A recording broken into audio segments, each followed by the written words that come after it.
മൂന്നാർ ഉദുമൽപേട്ട അന്തർസംസ്ഥാന പാതയിൽ മറയൂരിന് സമീപം ചിന്നാർ വനമേഖലയിൽ പാതയോരം ഇടിഞ്ഞ ഭാഗത്ത് വേഗത്തിൽ പുനർനിർമ്മാണം നടത്തണമെന്ന ആവശ്യം.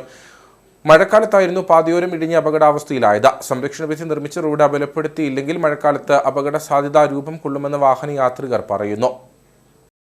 മറയൂരിന് സമീപം ചിന്നാർ വനമേഖലയിലാണ് അന്തർസംസ്ഥാന പാതയുടെ ഒരു ഭാഗം ഇടിഞ്ഞു പോയിട്ടുള്ളത്. മഴ കനത്ത് പെയ്ത ഘട്ടത്തിലായിരുന്നു റോഡിന്റെ ഭാഗമായിട്ടുണ്ടായിരുന്ന കെട്ടിടിഞ്ഞത്.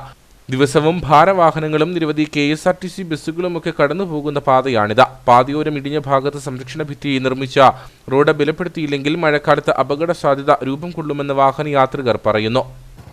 6 മാസമായിട്ട് ഇടിഞ്ഞ് കിടക്കുക. റോഡിലെ ഹെവി വണ്ടികൾ വന്ന് നിരന്തരം കയറി വരുന്ന, അവിടുന്ന് ട്രെയിനിങ് ആയതുകൊണ്ട് കയറി വന്ന് കഴിയുമ്പോൾ അറിയുള്ളൂ. ഫ്രണ്ട് വന്ന് കയറി കഴിഞ്ഞാൽ തട്ടിപ്പോവും. ഇത്ര 600 അടി താഴ്ചയുണ്ട്. ട്രാൻസ്പോർട്ട് ബസ് എല്ലാമേ ഇതിൽ കയറി വരുന്ന സ്ഥലമാണ്. അതായത് നടപടി എടുത്തില്ലെങ്കിൽ ഇത് വണ്ടി ആക്സിഡൻ്റ് ആയിക്കഴിഞ്ഞാൽ നടപടി എടുക്കാൻ വേണ്ടിയായിരിക്കും പ്ലാൻ. അതാണ്. ഇടിഞ്ഞുപോയ ഭാഗത്ത് മണ്ണ് കൂട്ടിയിട്ടാണ് താൽക്കാലിക സുരക്ഷ ഒരുക്കിയിട്ടുള്ളത്. റോഡിന് ഒരു ഭാഗം വലിയ കൊക്കയാണ്. മഴക്കാലത്ത് വെള്ളം ഇറങ്ങിയാൽ റോഡിന്റെ ഈ ഭാഗം ദുർബലമാകും. റോഡ് കൂടുതൽ ഇടിയുന്ന അവസ്ഥ ഉണ്ടായാൽ അത് അപകടത്തിന് ഇടവരുത്തും. മഴ മാറിയ സാഹചര്യത്തിൽ ഈ ഭാഗത്ത് ഏറ്റവും വേഗത്തിൽ നിർമ്മാണ ജോലികൾ ആരംഭിക്കണമെന്നാണ് ആവശ്യം.